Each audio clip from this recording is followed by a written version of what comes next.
अस्सलाम वालेकुम dear students, आज हम दो दर्जी मसावात का कंसेप्ट सीखेंगे।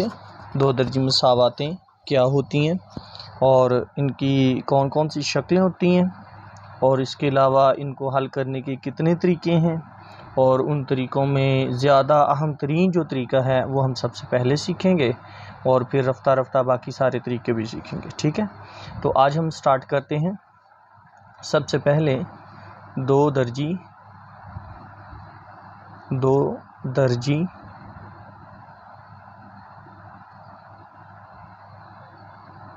मसावात।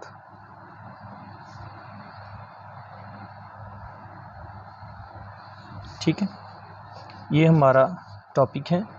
तो ये याद रखें कि इक़साम के एतबार से दो दर्जी मसावात की दो किस्में बनाई जा सकती हैं।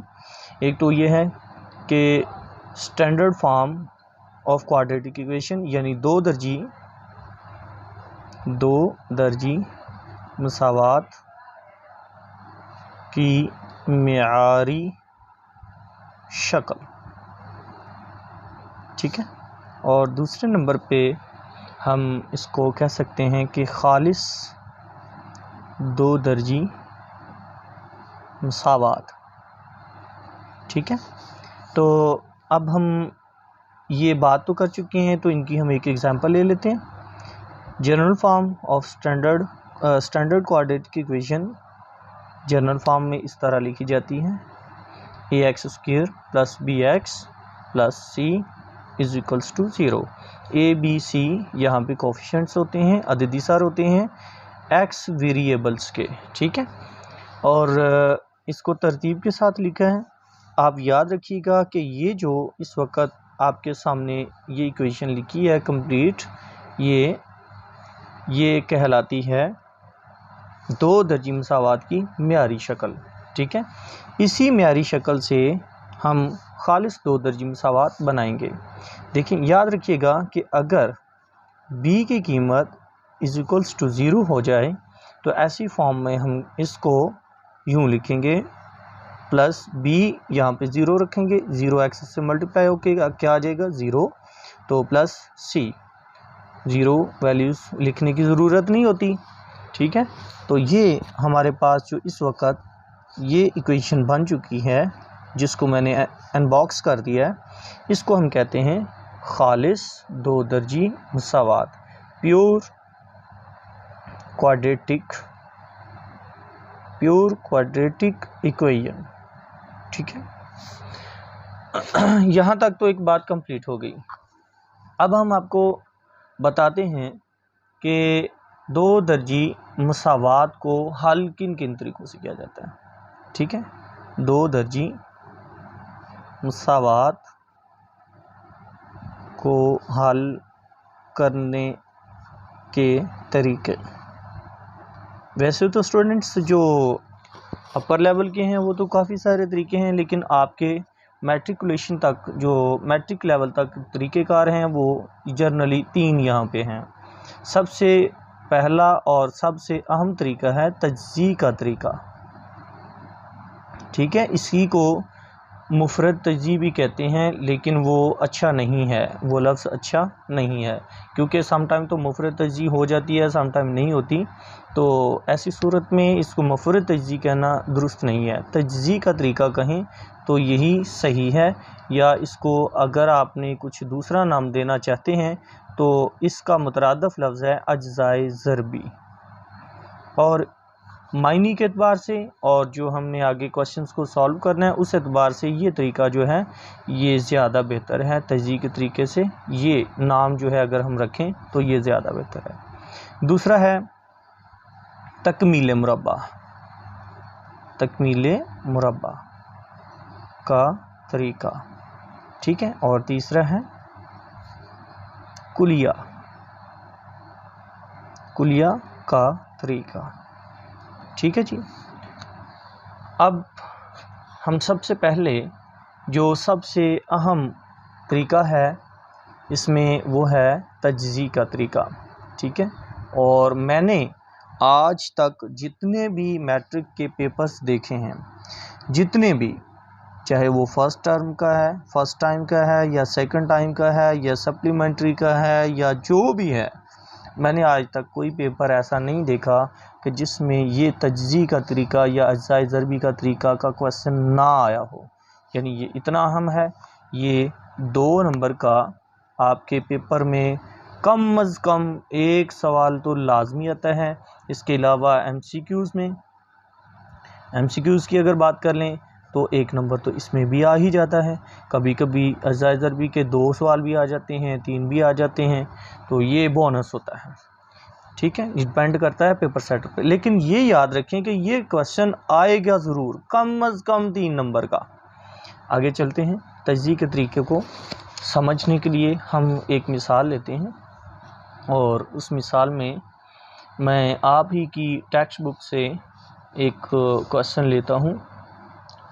तो ये क्वेश्चन ले लेते हैं यहाँ से।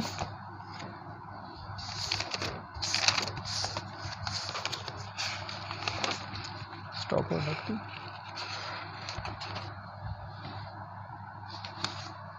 क्वेश्चन मैंने आपकी सरगर्मी ली है, ना कोई एग्जाम्पल ली है ना कोई क्वेश्चन लिया है। सरगर्मी को लेते हैं।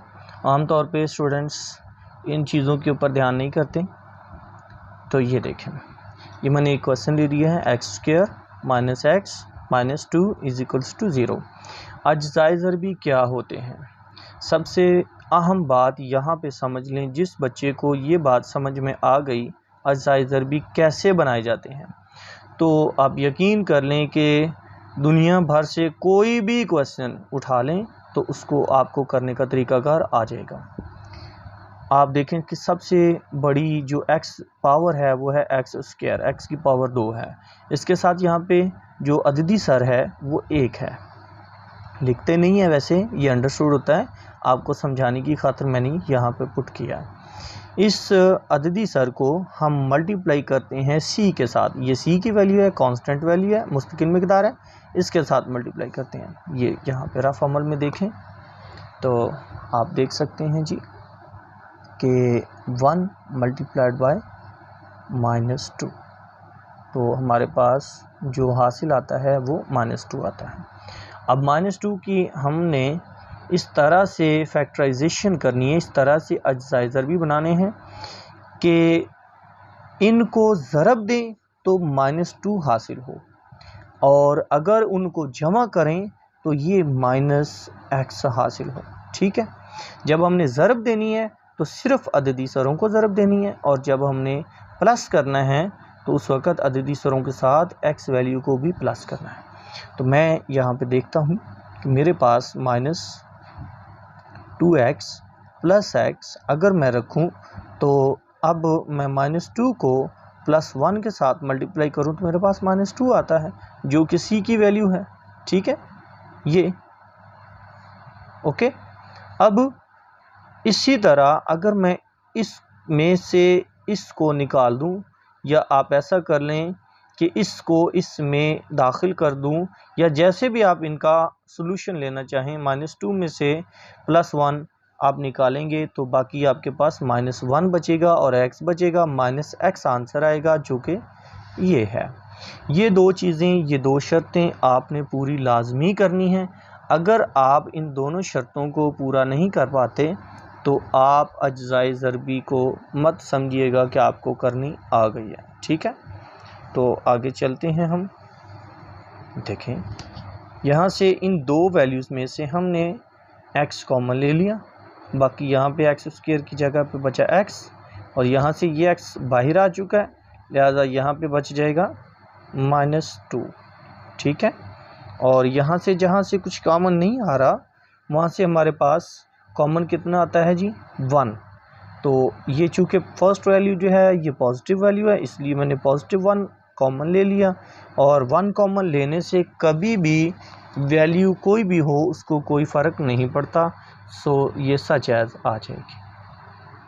ठीक है, आप देखें तो x - 2 सेम हो गया फिर से, तो फिर ये कॉमन ले लें, x - 2 कॉमन लिया, बाकी क्या बचा x और +1, तो ये हमारे पास x + 1 आ गया। इसके इक्वल हमने 0 कर दिया, और ये हमारे पास 2 फैक्टर्स आए हैं, जो दोनों फैक्टर्स इक्वल्स टू 0 हैं, हम फर्स्ट फैक्टर्स को लेते हैं is equals to 0 and x+1 is equals to 0। -2 को उठा के उस तरफ ले जाएंगे तो ये +2 हो जाएगा। सिमिलरली इस +1 को उठा कर उस तरफ लेकर जाएंगे तो -1 हो जाएगा। लिहाजा हमारा सोल्यूशन सेट जो है वो क्या बन जाएगा, 2 एंड -1। ठीक है, ये आपका तजज़ी का तरीका कंप्लीट हुआ। ठीक है, इंशाअल्लाह ताला हम आपको अगली वीडियोस में इसका जो ये तरीक़ाकार हमारा रह गया है तकमील मुरब्बा का, ये हम आपको समझाएंगे और उसके बाद आपको बताएंगे कि कुलिया क्या होता है और कुलिया बनाना सिखाएंगे। फिर कुलिये की मदद से सवालों को हल करना सिखाएंगे और ये भी बताएंगे कि तकमील मुरब्बा और तजज़ी का अमल तो सेम है, लेकिन कुलिये का तरीका जो है ये थोड़ा सा डिफरेंट हो जाता है। ऐसी सूरत में कि जब आप किसी सवाल को कर रहे होते हैं तो उस पर तजज़ी का अमल नहीं किया जा सकता और इसी तरह उसके ऊपर तकमील मुरब्बा लगाने से उसका जो जवाब है वो दुरुस्त हालत में नहीं लाया जा सकता। ऐसी सूरत में हम फिर कुलिये का इस्तेमाल करते हैं। तो अपना ख्याल रखिएगा। अस्सलाम वालेकुम।